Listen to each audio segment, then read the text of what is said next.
शाळेतून येत होता आवाज। गेट उघडून पाहताच पोलीस हदरले। शिक्षिका आणि असं त्या दिवशी संध्याकाळी गावात अचानक खळबळ उडाली। शाळा पूर्णपणे बंद होती। गेटला कुलूप होतं, तरीही आतून विचित्र असा आवाज येत होता। सुरुवातीला लोकांना वाटलं काहीतरी भयंकर घडलंय। काहींनी तर वेगवेगळे अंदाज लावायला सुरुवात केली, पण आवाज मात्र थांबत नव्हता, उलट अधिकच स्पष्ट होत होता।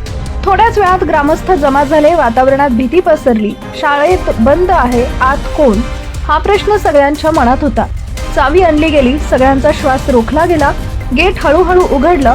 आत पूर्ण शांतता, पण एका वर्गातून अजूनही तोच आवाज येत होता। लोक त्या दिशेने गेले। दरवाजा उघडला आणि जे दृश्य समोर आलं ते पाहून सगळे थिजूनच गेले। काही क्षण कुणालाच काही सुचत नव्हतं। आत कोपऱ्यात एका 6 वर्षाचा बसलेला मुलगा होता, रडत, घाबरलेला, पूर्णपणे एकटा। तेव्हा सगळा प्रकार उलगडला। शाळा सुटल्यावर तो वर्गातच झोपला आणि कुणाच्याही लक्षात न येता दरवाजा लॉक झाला।